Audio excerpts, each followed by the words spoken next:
Қол өнерін көрдіңдер ме апаларым? Сендер көрсін, саған киімді қалай тіккен киізден көрсін деп сіздерге бүгін мастер-класс өткізіп жатыр апамыз.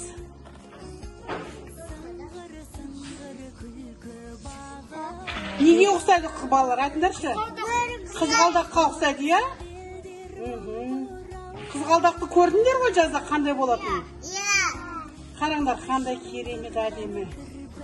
Сатып көрсетесің бе? Тастадың шай бар, шамын шай. Жақсы қылмасы. Гүл болып шығайды. Мынаны мына жерге түгінен бүйтіп.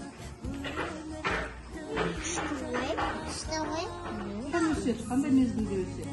Көктемде, иә? Тауларымыз, Жетісудың таулары толып тұрады, иә, осындай гүлге?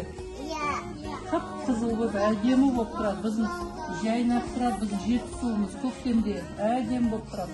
Қай мезгілде, қай уақытта гүлдейді екен? Мамыр айында, иә?